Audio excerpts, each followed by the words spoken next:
क्यों ma'am, book 1 में क्यों नहीं?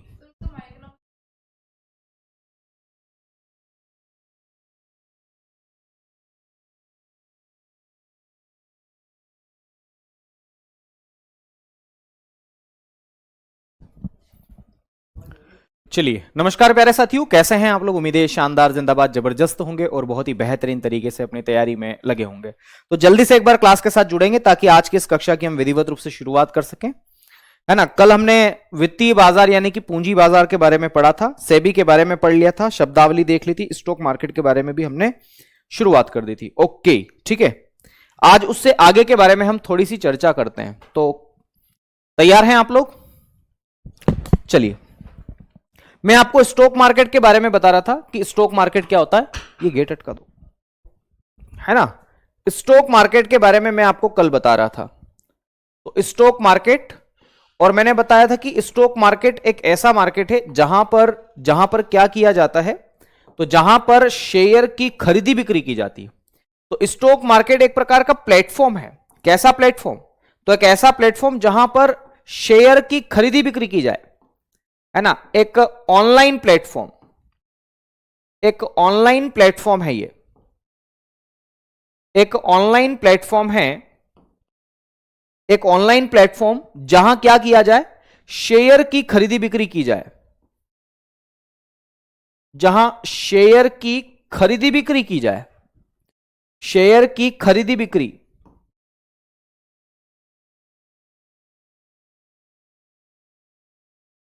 जहां शेयर की खरीदी बिक्री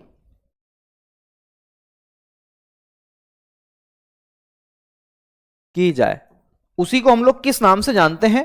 तो याद रखना, उसी को हम लोग किस नाम से जानते हैं? तो स्टॉक मार्केट के नाम से जानते हैं। ठीक है, क्या बोलते हैं उसे? स्टॉक मार्केट बोलते हैं। ये कल भी मैं आपको बता चुका था। और एनएसई के बारे में मैं आपको डिस्कशन करा चुका था कि फेरवानी समिति की सिफारिश पर ऐसा ऐसा कुछ बातें मैंने आपको यहां पर डिस्कशन करवाई थी। आज मैं उससे आगे बढ़ता हूं मेरे साथियों। आज बीएसई के बारे में बात करता हूं। बीएसई, बीएसई, ठीक है मेरे दोस्त। बीएसई के बारे में थोड़ी सी चर्चा हम लोग करेंगे। तो बीएसई का फुल फॉर्म क्या होता है? तो बॉम्बे स्टॉक एक्सचेंज। तो बीएसई का मतलब होता है Bombay stock exchange, Bombay stock exchange, Bombay stock exchange. ठीक है, बीएसई का मतलब क्या होता है? तो बॉम्बे स्टॉक एक्सचेंज। याद रखना, ये एशिया का सबसे पुराना है। तो सवाल पूछा जाता है कि एशिया का सबसे पुराना स्टॉक एक्सचेंज कौन सा है? तो बॉम्बे स्टॉक एक्सचेंज है। तो हम इसके अंदर क्या लिखेंगे कि एशिया का सबसे पुराना स्टॉक एक्सचेंज यही है। जल्दी से बताएंगे इसकी स्थापना कब की गई? तो ये एशिया का सबसे पुराना स्टॉक एक्सचेंज है। एशिया का सबसे पुराना स्टॉक एक्सचेंज है। एशिया का सबसे पुराना stock exchange, stock exchange, Asia का सबसे पुराना स्टॉक एक्सचेंज है। और इसकी इसकी स्थापना कब की गई? जल्दी से बताएंगे सब लोग कि इसकी स्थापना कब की गई भाई। तो मैं आपको बता दूं कि इसकी स्थापना जो है वो बहुत पहले कर दी गई थी। पर फिर भी अगर सवाल यह पूछा जाए कि इसकी स्थापना कब की गई, तो क्या जवाब देंगे आप लोग? बताएंगे सब लोग?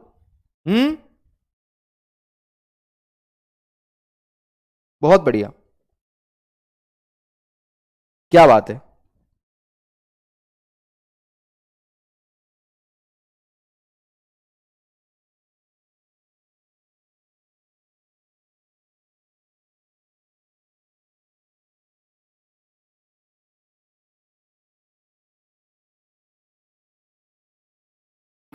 ठीक है, बहुत बढ़िया। 1875 की बात है मेरे साथियों, कई बात है।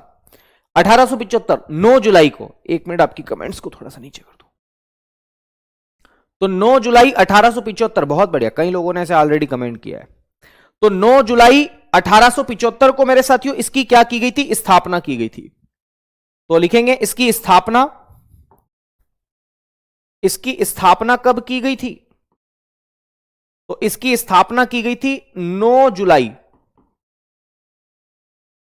1875 को की गई थी। किसके द्वारा की गई थी? तो एक व्यक्ति थे जिनका नाम था प्रेमचंद रायचंद। क्या नाम है? प्रेमचंद रायचंद।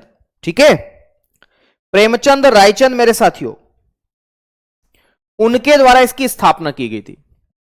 तो लिखेंगे प्रेमचंद रायचंद।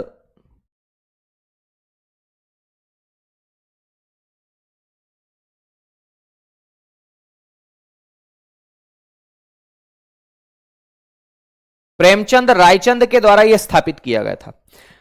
सवाल यह पूछा जा सकता है कि बीएसई का मुख्यालय कहां पर है, तो क्या जवाब देंगे?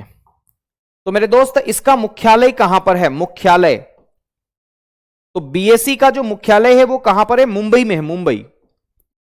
तो मुंबई में इसका मुख्यालय है। इस बीएसई को हम दलाल स्ट्रीट के नाम से जानते हैं क्योंकि ये दलाल रोड पर है। ठीक है, तो ये कहां पर है? ये दलाल स्ट्रीट। तो इसके लिखेंगे अन्य नाम। तो बीएसई का अन्य नाम क्या है?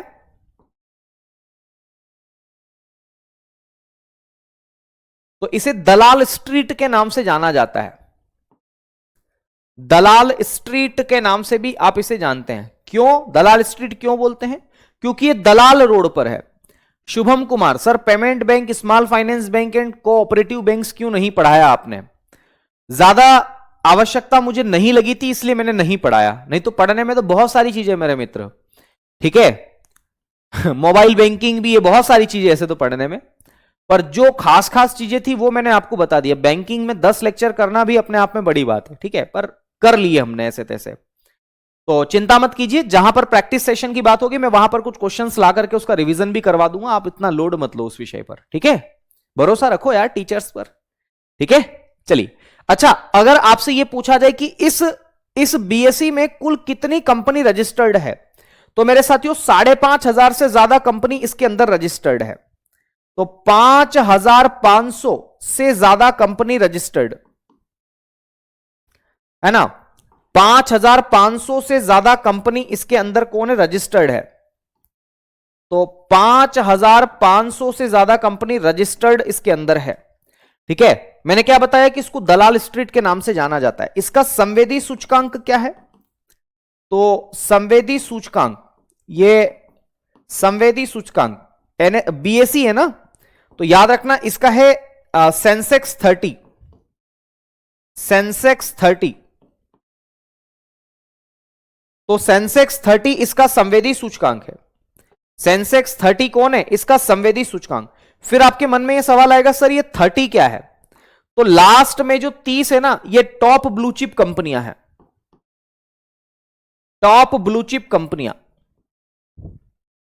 टॉप ब्लू चिप कंपनियां है, ये याद रखिएगा।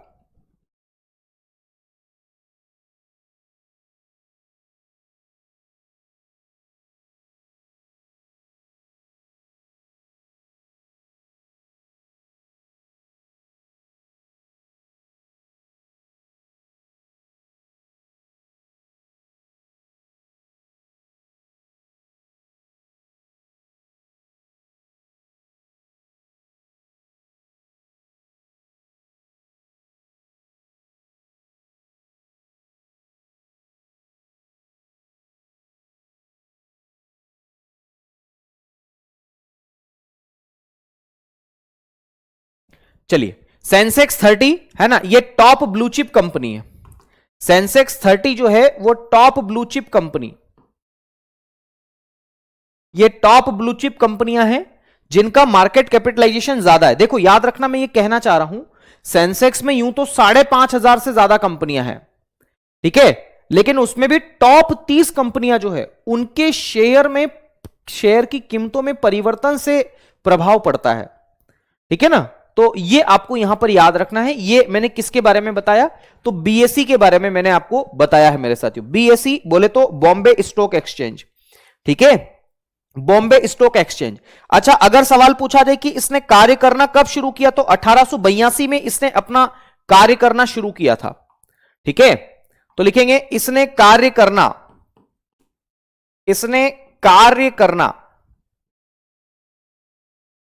1882 में शुरू किया।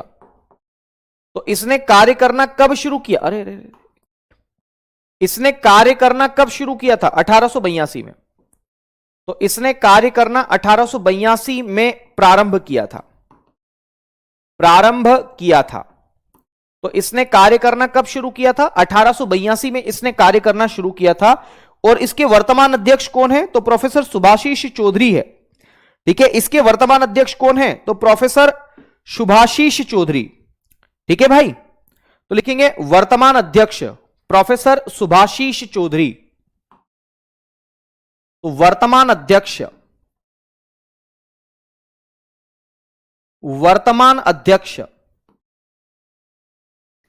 और वर्तमान अध्यक्ष कौन है? तो मैंने अभी आपको बताया कि प्रोफेसर सुभाषीष चौधरी।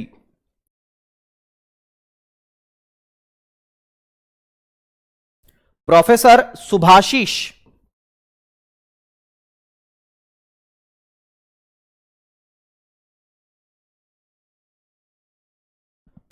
सुभाषीष चौधरी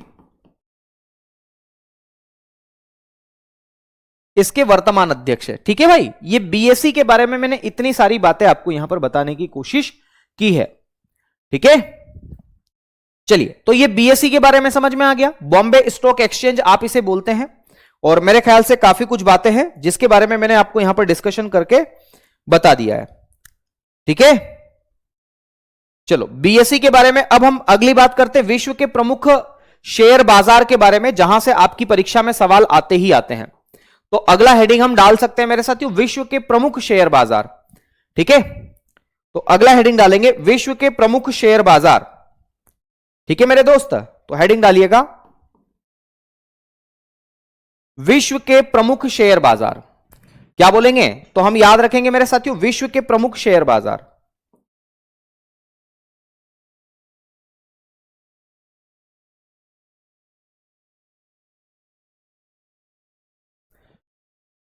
तो विश्व के प्रमुख शेयर बाजार, विश्व के प्रमुख शेयर बाजार। ऐसे तो अब ये पुरानी बातें हो गई है, अब नहीं पूछा जाता ऐसा, पर फिर भी पढ़ लीजिए, क्या भरोसा भाई। ठीक है, विश्व के कुछ प्रमुख शेयर बाजार है। जैसे अमेरिका के शेयर बाजार का नाम क्या है? तो नास्डाक है, नास्डाक। ठीक है, जैसे मैं अमेरिका की बात करूं मेरे साथियों, तो अमेरिका का जो शेयर बाजार है उसका क्या नाम है? तो उसका नाम है नास्डाक। क्या बोलते हैं? नास्डाक, नास्डाक, नास्डाक, नास्डाक। ठीक है, वैसे ही अगर मैं बात करूं जर्मनी के, तो फ्रैंकफर्ट। जर्मनी का शेयर बाजार का नाम क्या है? फ्रैंकफर्ट।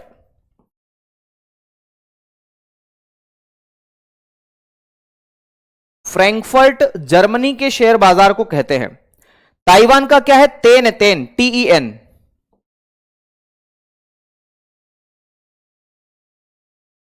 ताइवान का क्या है? तेन।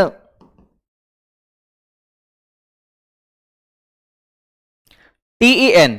वैसे ही हांगकांग का क्या है? होंगसेंग।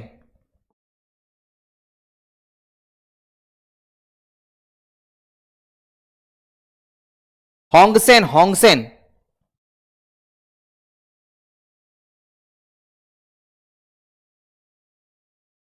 ठीक है, अगर हम ब्राजील की बात करें तो बोवेस्पा, ब्राजील।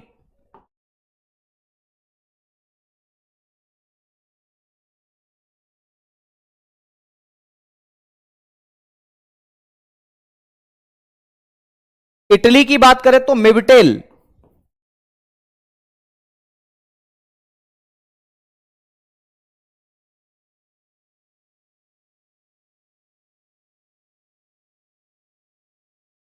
अच्छा, कोस्पी का क्या है? तो कोरिया का कोस्पी है।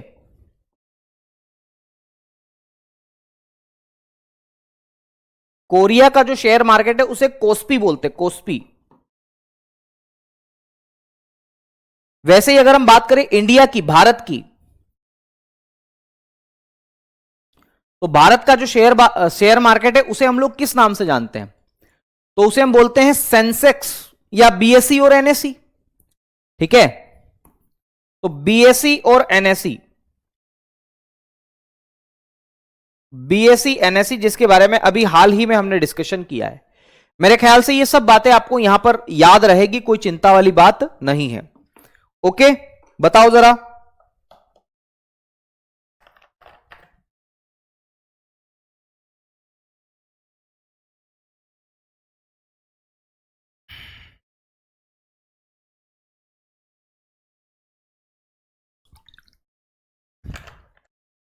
हम्म,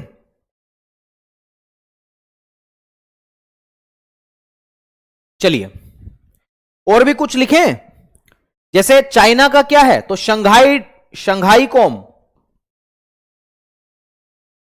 चीन का शंघाई कौम है। शंघाई कौम चीन का है, चाइना का। तो चाइना के शेयर बाजार को हम लोग किस नाम से जानते हैं, तो शंघाई कौम के नाम से जानते हैं। वैसे ही मेरे साथियों थाईलैंड को हम, थाईलैंड का जो शेयर मार्केट है उसे हम लोग किसके नाम से जानते हैं, तो थाईलैंड के शेयर मार्केट को हम लोग सेट बोलते हैं, सेट। ठीक है, थाईलैंड में क्या लिखेंगे, सेट, थाईलैंड। और इसका क्या है, सेट है, सेट, सेट।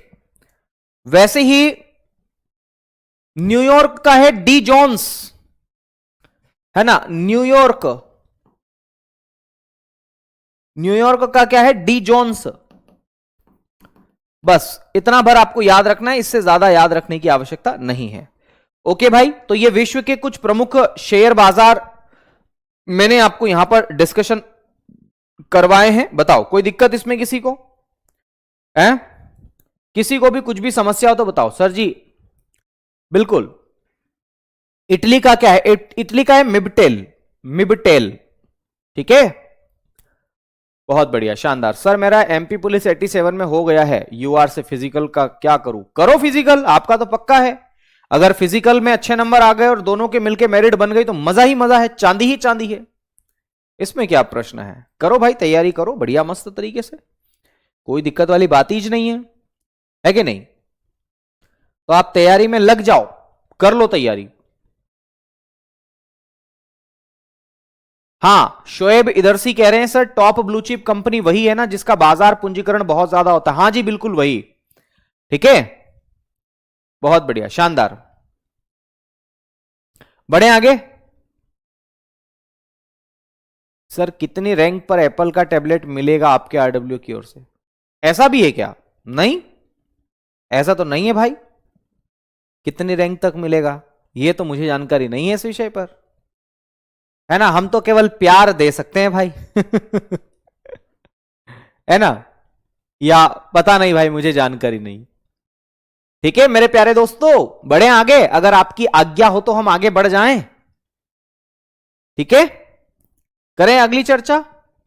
चलिए, अब मैं आपको थोड़ी सी बातें इसके बारे में भी डिस्कशन करा देता हूं यहां पर, जो अक्सर परीक्षा में पूछी जाती है, जैसे प्राइमरी कैपिटल मार्केट और सेकेंडरी कैपिटल मार्केट, ये क्या होता है।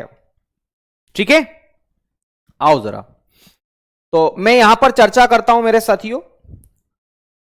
पूंजी बाजार को कितने भागों में बांट करके देखा जाता है, दो भागों में बांट करके देखा जाता है। तो पूंजी बाजार के प्रकार की हम बात करें, पूंजी बाजार के प्रकार की हम बात करें, टाइप बोल देते हैं इसे, टाइप। तो टाइप्स ऑफ कैपिटल मार्केट,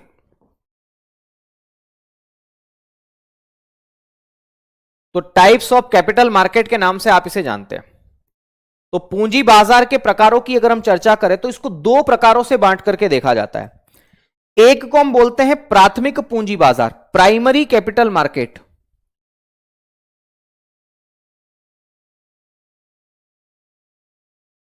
प्राथमिक पूंजी बाजार, प्राथमिक पूंजी बाजार, प्राइमरी कैपिटल मार्केट के नाम से आप इसे जानते हैं, primary capital market.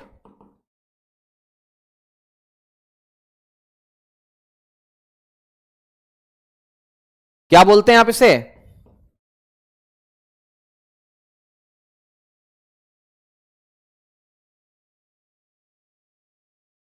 Primary capital market के नाम से आप इसे जानते हैं। इसको हम लोग बोलते हैं प्राथमिक पूंजी बाजार। ओके, और दूसरा होता है जिसे हम बोलते हैं द्वितीयक पूंजी बाजार।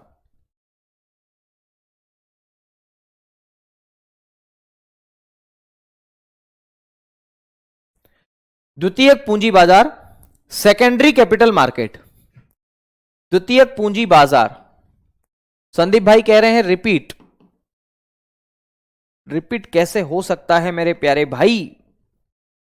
ठीक है, सेकेंडरी कैपिटल मार्केट बोलते हैं आप इसे, द्वितीयक पूंजी बाजार, या इसी को हम लोग सेकेंडरी कैपिटल मार्केट के नाम से जानते हैं।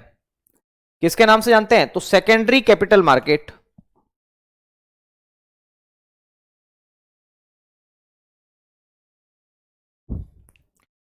सेकेंडरी कैपिटल मार्केट,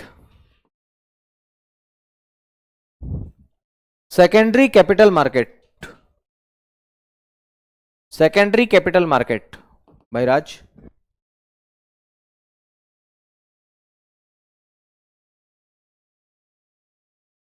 तो याद रखना, प्राथमिक पूंजी बाजार और एक को हम लोग किस नाम से जानते हैं? Secondary capital market. ओके, अब मैं आपको यह बताऊं कि प्राइमरी कैपिटल मार्केट जो होता है वो क्या होता है। तो प्राइमरी कैपिटल मार्केट मेरे साथियों, कोई भी कंपनी जब पहली बार शेयर जारी करती है, भाई कोई कंपनी है, अब ये शेयर क्या होता है, तमाम बातें इसको हम समझने की कोशिश करके देखते हैं। तो मुझे एक बात बताओ, शेयर की अगर मैं बात करूं, शेयर का मतलब होता है हिस्सेदारी। तो मान लेते हैं ये कोई कंपनी है, कोई भी कंपनी है, जोमेटो कंपनी मान लो, जोमेटो का नाम ऐसे इटरनल कर दिया गया, अब याद रखना है। तो ये जोमेटो नाम की कंपनी है। क्या है इस कंपनी का नाम? जोमेटो है, जोमेटो। तो ये जोमेटो नाम की कंपनी है। मान लेते हैं इस जोमेटो का 100% शेयर किसी के पास में है, मैं ही मालिक हूं मान लो, मैं तो नहीं हूं पर मान लेते हैं कि ये कंपनी है और मैं इसका मालिक हूं विनय कुमार। तो विनय सर इसका मालिक है, ऐसे तो मैं हूं नहीं भाई, पर मानने में क्या जा रहा है, मुझे आनंद भी आ रहा है ना, सच में आनंद आ रहा है, जोमेटो का मालिक। ठीक है, खैर सुनो, मैं आपको यह कहना चाहता हूं, मान लो मुझे पैसा चाहिए, मेरी कंपनी को और बड़ा करने के लिए मुझे पैसा चाहिए, तो मैं इसके कुछ हिस्सेदारी को बेचना चाहूंगा कि यार मैं इसकी कुछ हिस्सेदारी बेच दूं। ये 100% है, तो मैं मार्केट से पैसा उठाने के लिए इसकी 40% हिस्सेदारी को बेच देता हूं। मैंने इसकी 40% हिस्सेदारी बेच दी। ये मैंने क्या किया, इसकी 40% हिस्सेदारी को क्या कर दिया, बेच दिया।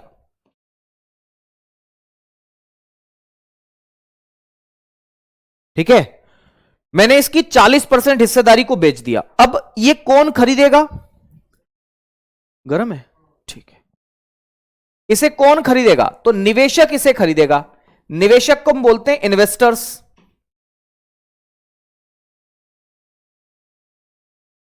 तो इन्वेस्टर इसे खरीदेगा भाई साहब। 40% हिस्सेदारी बेची और एक इन्वेस्टर नहीं खरीदेगा इसको, अलग अलग इन्वेस्टर इसको खरीदेंगे, अलग अलग इन्वेस्टर इसको खरीदेंगे। तो मान लो इसकी हिस्सेदारी को किसने खरीदा? इस जोमेटो की हिस्सेदारी को अलग अलग इन्वेस्टर ने खरीदा। तो इन्वेस्टर है, investor number first, investor number second, third, fourth, fifth, अलग अलग इन्वेस्टर है, इन्होंने इसकी हिस्सेदारी को खरीदा।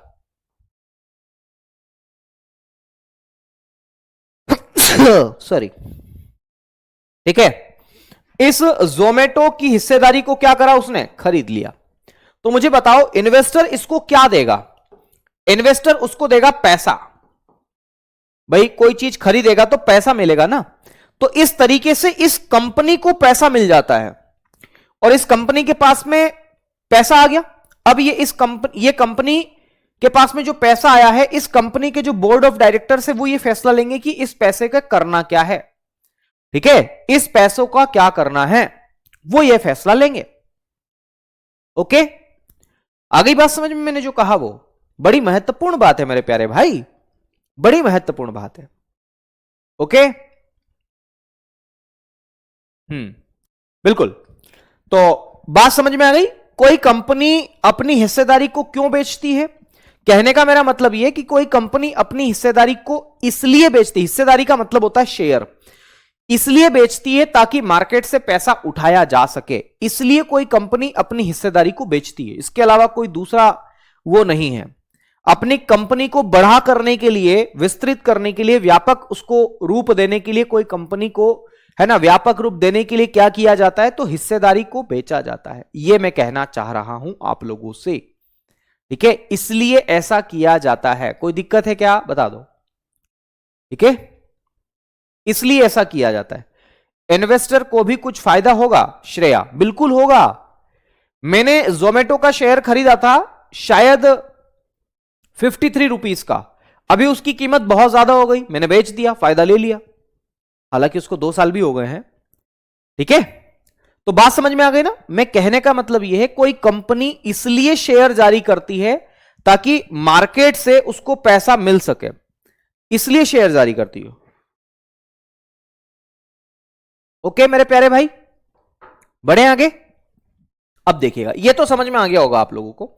प्राथमिक पूंजी बाजार में क्या होता है वो जरा देखो। तो लिखेंगे इसमें कोई कंपनी, इसमें कोई कंपनी वित्त उगाही के लिए, वित्त उगाही मतलब पैसा इकट्ठा करने के लिए, या ऐसा लिखें, इसमें कोई कंपनी पैसा प्राप्त करने के लिए या पैसा प्राप्ति के लिए, पैसा प्राप्ति के लिए, इसमें कोई कंपनी पैसा प्राप्ति के लिए पहली बार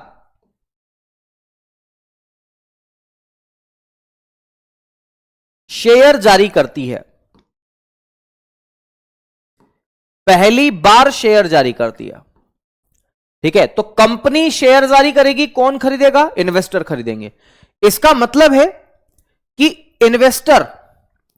इन्वेस्टर का संबंध यहां पर कंपनी से है, निवेशक डायरेक्ट कंपनी से जुड़ा हुआ है कि नहीं है। तो क्या लिख सकते हैं हम इसमें, तो लिखेंगे प्राथमिक पूंजी बाजार में, अच्छा इसमें कोई कंपनी पैसा इकट्ठा करने के लिए पहली बार शेयर जारी करती, इसी को हम बोलते हैं आईपीओ जारी होना। क्या बोलते हैं इसी को, आईपीओ जारी होना। तो आईपीओ जारी करना, ये इसको कहते हैं, या फिर इसी को हम लोग बोलते हैं शेयर मार्केट में लिस्टेड होना। तो याद रखना, शेयर बाजार में लिस्टेड होना भी आप इसी को बोलते हैं।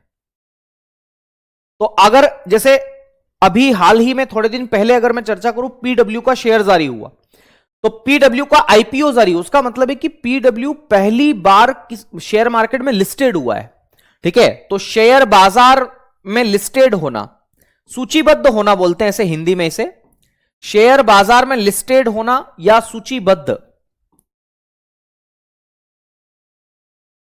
शेयर बाजार में लिस्टेड होना या सूचीबद्ध होना, इसको आप कहते हैं, ठीक है। तो शेयर बाजार में लिस्टेड होना या सूचीबद्ध होना, इसको भी हम किस नाम से जानते हैं, तो याद रखना आईपीओ के नाम से जानते हैं। अच्छा, इसमें कंपनी का संबंध किससे होता है, तो डायरेक्ट इन्वेस्टर के बीच में होता है, ठीक है। तो याद रखना है, इसमें कंपनी का संबंध, इसमें कंपनी प्रत्यक्ष रूप से, इसमें कंपनी प्रत्यक्ष रूप से, प्रत्यक्ष रूप से बोले तो डायरेक्टली, डायरेक्टली है ना, निवेशकों से जुड़ी होती है। पीडब्ल्यू का मतलब, अरे मेरे प्यारे भाई, है ना, इसमें कंपनी प्रत्यक्ष रूप से निवेशक से जुड़ी होती है, निवेशक से जुड़ती है, क्योंकि पहली बार किसी कंपनी ने शेयर जारी किया तो उसका कोई भी इन्वेस्टर खरीदेगा तो वो प्राइमरी मार्केट कहलाएगा, ठीक है। बहुत बढ़िया, हां फिजिक्स वाले की मैं बात कर रहा हूं। वैसे ही सेकेंडरी मार्केट की मैं बात करूं, अब देखो यहां पर किसी कंपनी ने शेयर जारी किया, मैंने खरीद लिया, अब कुछ समय के बाद में मैं इस शेयर को फिर दूसरे को बेचूंगा, आ गई बात समझ में, दूसरे को बेचूंगा, ओके।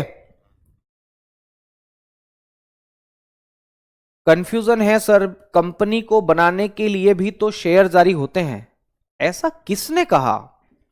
आरडब्ल्यूए एक प्राइवेट लिमिटेड है, क्या शेयर जारी किया क्या इसने, नहीं, तो फिर कैसे लिस्टेड हो गई है, कहां से शेयर जारी कर दिया इसने अपना, ऐसा नहीं है, ठीक है। चलो बढ़ते हैं आगे। सेकेंडरी कैपिटल मार्केट की बात हम करते हैं तो लिखेंगे इसमें शेयर का लेन देन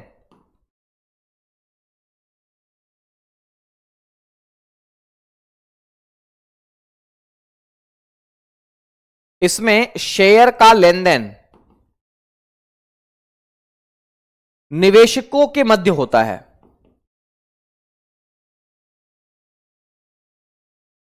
इसमें शेयर का लेन देन निवेशकों के मध्य होता है।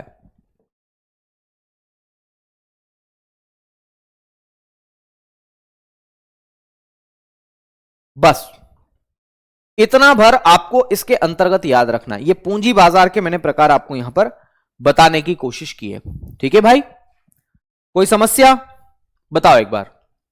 सर शेयर कैसे जारी होता है? मेरे प्यारे भाई उसमें नहीं घुसना है कैसे जारी होता है।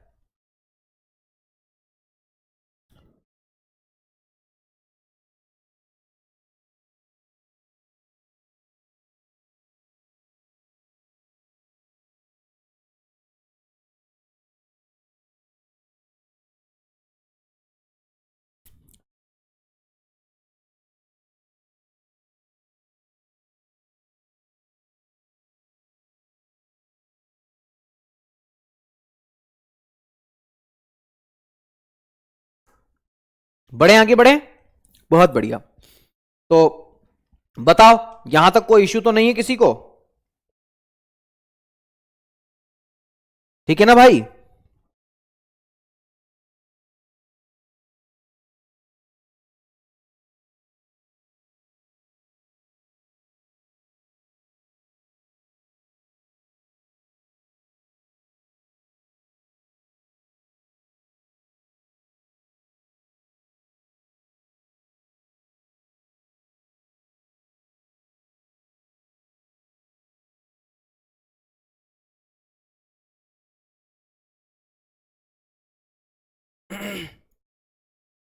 चलिए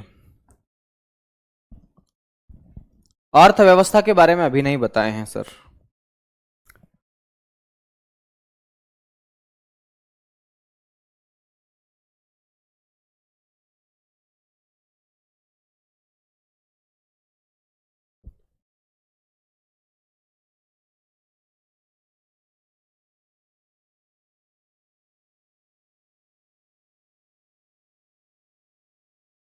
चलिए बहुत बढ़िया, आगे बढ़ते हैं। अच्छा इसके अलावा अगर मैं बातचीत करूं आप लोगों के लिए तो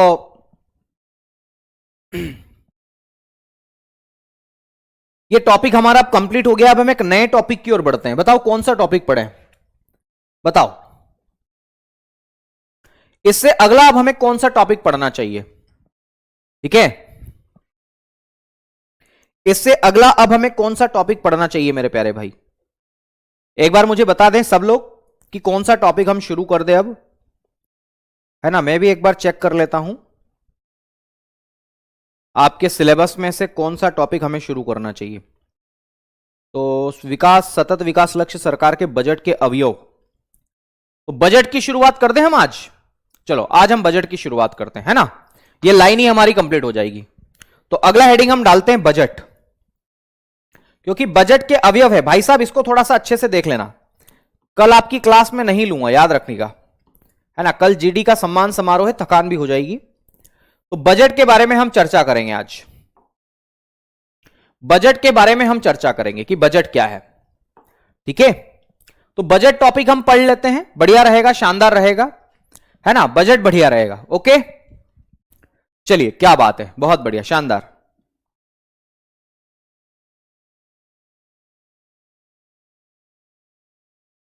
देखिएगा जरा,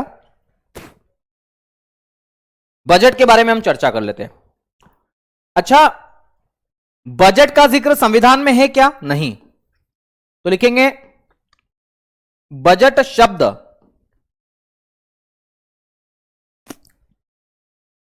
संविधान में उल्लेखित नहीं है।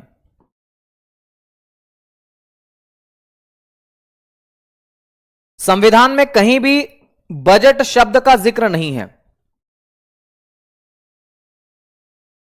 तो बजट टर्म हमारे कॉन्स्टिट्यूशन में है ही नहीं।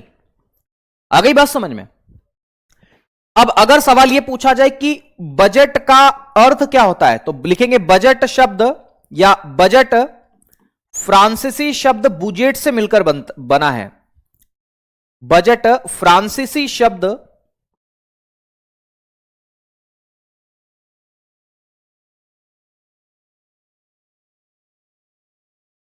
बुजेट से मिलकर बना है।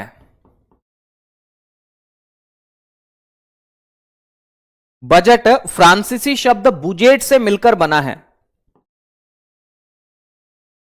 जिसका अर्थ चमड़े का थैला होता है।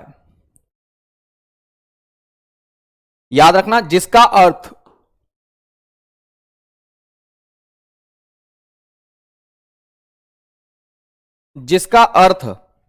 चमड़े का थैला,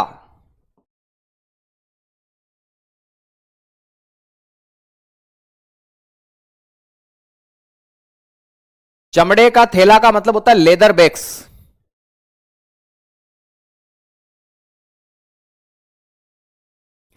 तो याद रखना, जिसका अर्थ क्या होता है, तो चमड़े का थैला होता है। तो बजट फ्रांसीसी शब्द बुजेट से मिलकर के बना है ना। पहली लाइन सही कीजिए। बजट शब्द संविधान में उल्लेख, अच्छा उल्लेख नहीं है, ठीक है, उल्लेख नहीं है, थैंक यू भाई। तो बजट शब्द का संविधान में उल्लेख नहीं है, संविधान में उल्लेख नहीं है ना, नहीं है शब्द लिखना है, गलत हो जाता अभी। तो बजट शब्द फ्रांसीसी शब्द बुजेट से मिलकर बना है, जिसका मतलब होता है लेदर बैग्स या चमड़े का थैला, आप इसे बोल सकते हैं, कोई दिक्कत वाली बात नहीं है, ठीक है। अच्छा, बजट की जगह कौन सा शब्द का प्रयोग किया गया हमारे संविधान में?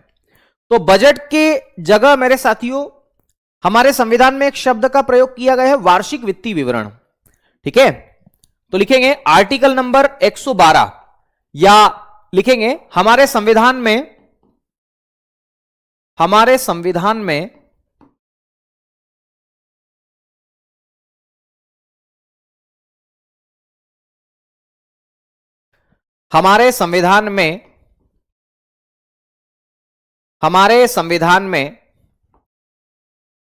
वार्षिक वित्तीय विवरण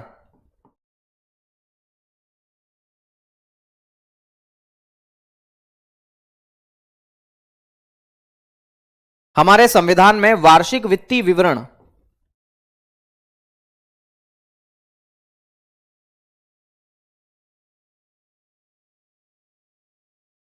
हमारे संविधान में वार्षिक वित्तीय विवरण शब्द का प्रयोग किया गया है,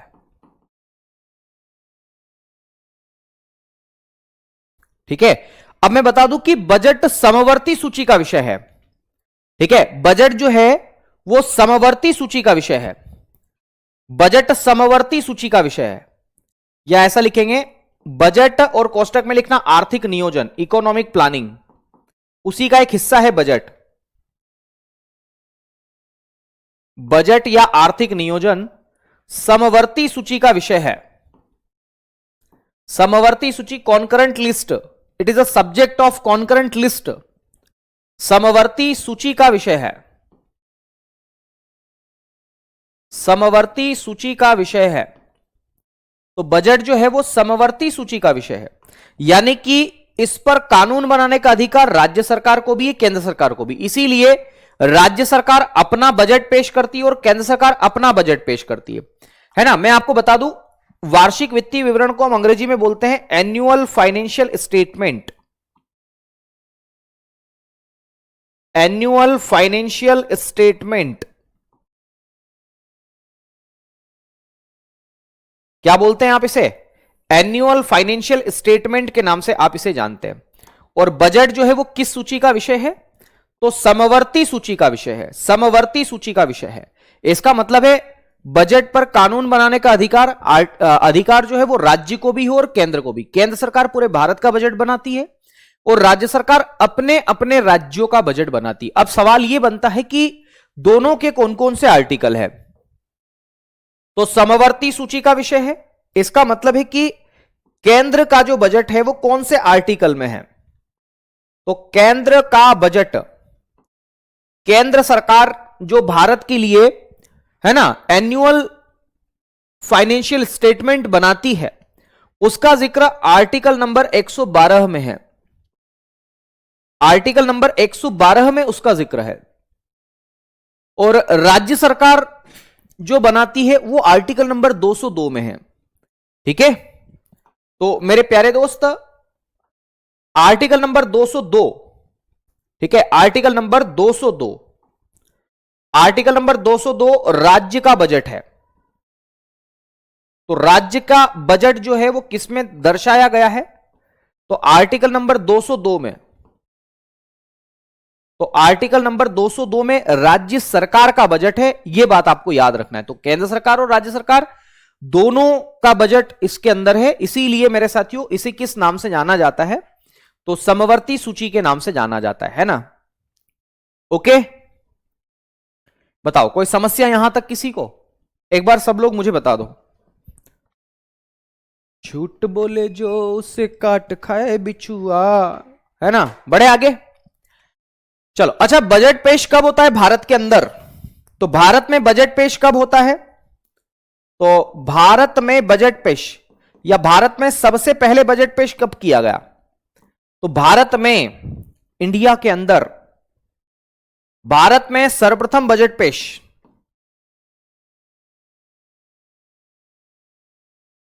भारत में सर्वप्रथम बजट पेश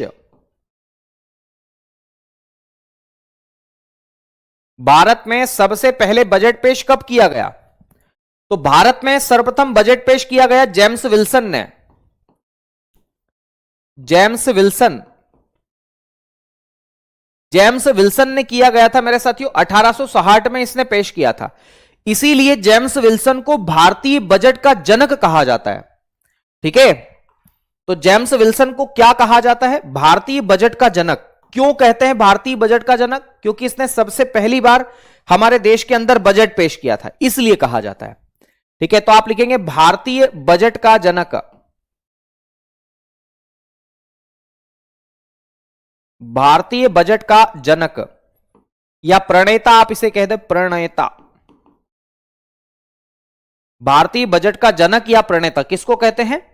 तो जेम्स विल्सन को कहते हैं, क्योंकि इसने 1860 में पहली बार भारत के अंदर फरवरी में बजट पेश किया था। ठीक है, इसके अलावा अगर हम बात करें मेरे साथियों, तो भारत में बजट पेश कब किया जाता है? तो बजट पेश तारीख, तो ऐसे तो परंपरागत रूप से अगर देखा जाए तो भारत के अंदर बजट पेश किया जाता है 1 फरवरी से। कई संविधान में ऐसा लिखा नहीं है कि 1 फरवरी को ही पेश होगा। ये ट्रेडिशनली हम लोग 1 फरवरी को पेश करते हैं, नहीं तो उसके पहले तो तिथियां अलग थी। पर याद रखना, अभी 1 फरवरी फिर से आने वाला है और हमारा नया बजट जो है वो फिर से मेरे साथियों शुरू होने वाला है। ठीक है, तो भारत में बजट पेश मेरे साथियों 1 फरवरी को किया जाता है ट्रेडिशनली। ऐसा कोई कहीं कानून नहीं है कि ऐसा है पेश होगा। अच्छा, स्वतंत्र भारत का पहला बजट कब पेश किया गया था? तो स्वतंत्र भारत का पहला बजट, आजाद भारत का पहला बजट, तो स्वतंत्र भारत का पहला बजट कब पेश किया गया था? तो आर.के. षणमुखम शेट्टी जी ने, है ना, आर.के. षणमुखम शेट्टी। क्या बोलेंगे? आर.के. षणमुखम शेट्टी। इसमें लिखेंगे आर.के. षणमुखम शेट्टी। आर.के. षणमुखम शेट्टी, इन्होंने स्वतंत्र भारत का पहला बजट पेश किया था। और कब पेश किया गया था? तो 26 नवंबर 1947 को। ठीक है, पहली बार इन्होंने बजट पेश किया था। टी शर्ट चेंज कर ली।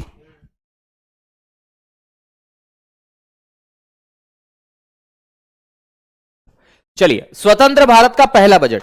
इसके अलावा अगर पूछा जाए कि गणतंत्र भारत का पहला बजट कब पेश किया गया था, तो जॉन मथाई ने पेश किया था 1950 में। तो लिखेंगे गणतंत्र भारत का पहला बजट, रिपब्लिक इंडिया। गणतंत्र भारत का पहला बजट,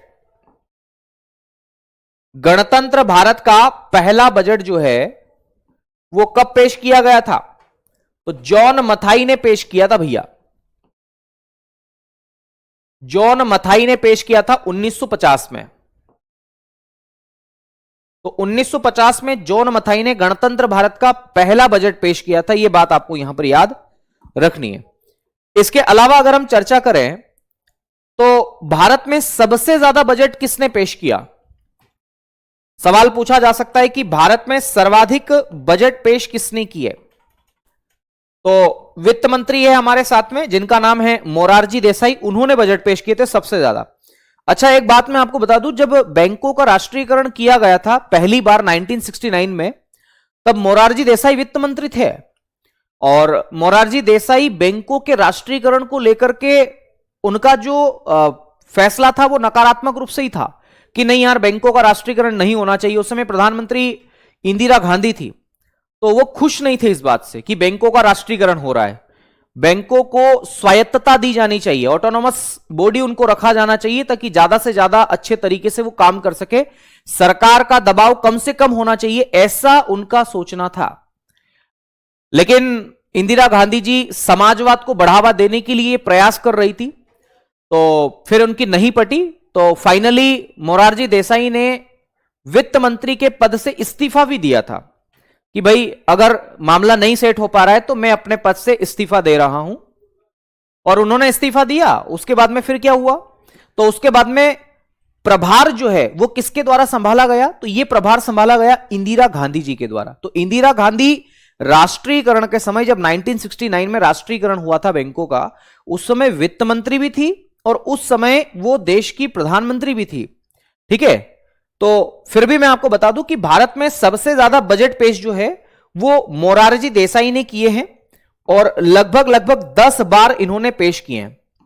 तो मोरारजी देसाई के द्वारा सबसे ज्यादा बजट पेश किए गए। कितनी बार?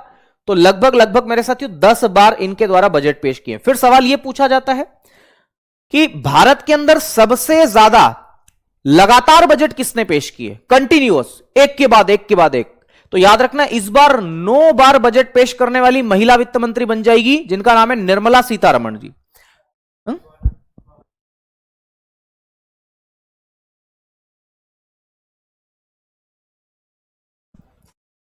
तो अगला बिंदु क्या लिखेंगे हम इसमें?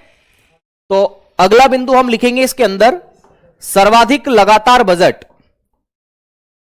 सर्वाधिक लगातार बजट, आइए, है ना? चलिए, बहुत बढ़िया, है ना?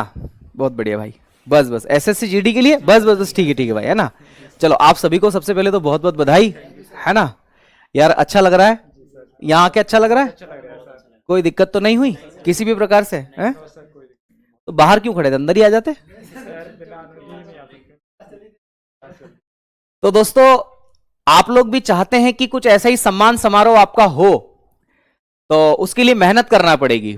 और कल एसएससी जीडी का सम्मान समारोह है। हमारे साथ में कई सारे साथी हैं, बाहर भी हैं, स्टूडियो से बाहर भी हैं, बहुत सारे लोग आ चुके हैं आज से ही।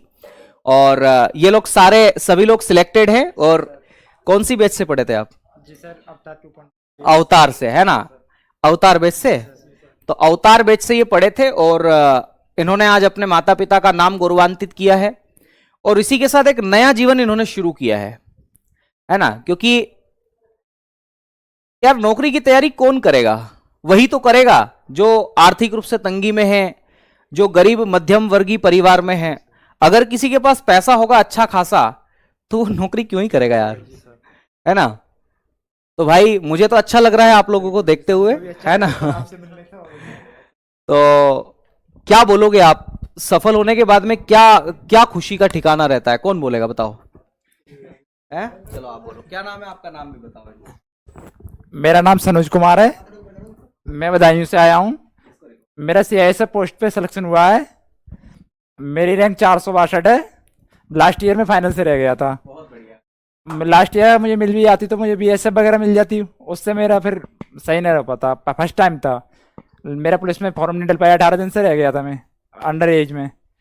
अब मेरा नेक्स्ट टाइम अब की बार मेरा फॉर्म डल गया तो मेरे सीआईएसएफ पोस्ट मिल गई, 462 रैंक आई है जी सर। इतना ही, मुझे बहुत अच्छा लग रहा है सर। मतलब क्या सुझाव दोगे? सफलता के बाद कैसा लग रहा है? बहुत अच्छा फील हो रहा है।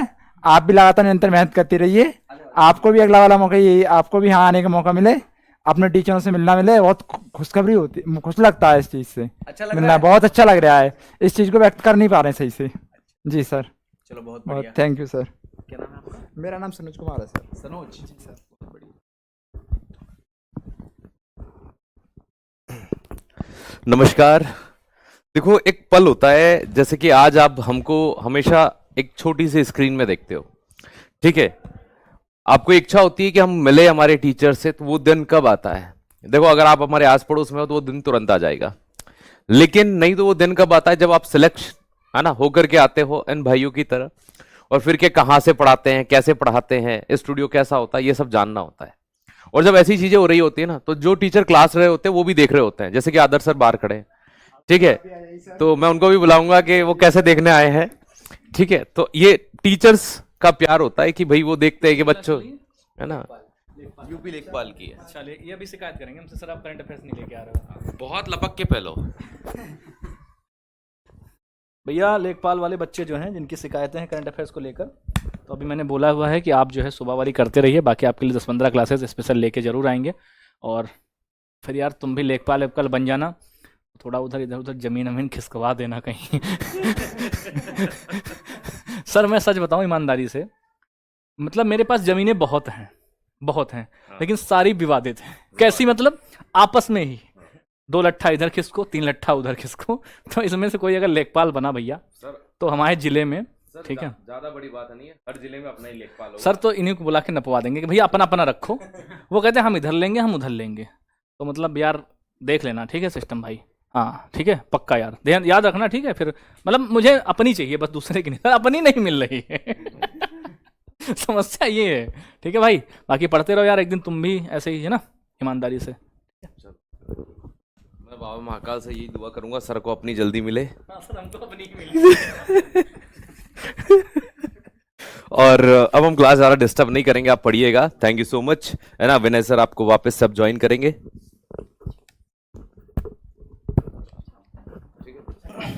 चलिए, है ना, बहुत बहुत धन्यवाद आप सभी को, है ना। और बढ़िया, खाना वाना हो गया? चलो बहुत बढ़िया। आप भी आओ एक दिन कभी ना कभी, है ना, और हमें भी अच्छा लगेगा जब आप आएंगे तो। खैर, तो सुनो, मैं क्या बोल रहा था कि सर्वाधिक लगातार बजट जो है, सर्वाधिक लगातार बजट जो है वो किसके द्वारा पेश किया गया? तो निर्मला सीतारमण जी के द्वारा वो पेश किया गया। निर्मला सीतारमण जी, सीतारमण जी। और अगर मैं बातचीत करूं अभी तक कुल कितनी बार कर दिया गया, तो 8 बार किया गया है। अब 9वीं बार शुरू होने वाला है, तो अभी तक वर्तमान में 8 बार। मैं बोल रहा हूं 1 फरवरी को 9 बार हो जाएगा, याद रखना है। चलो आज के लिए इतना ही करते हैं, शेष वार्ता हम करेंगे आपसे कल। कल से मेरा मतलब है अगली क्लास में। कल आपकी छुट्टी होगी, याद रखना है। परसों से आपकी क्लास होगी वापस से, कल आपकी क्लास नहीं होगी। एसएससी जीडी का सम्मान समारोह, ठीक है। चलिए, जय हिंद साथियों, मिलते हैं। थैंक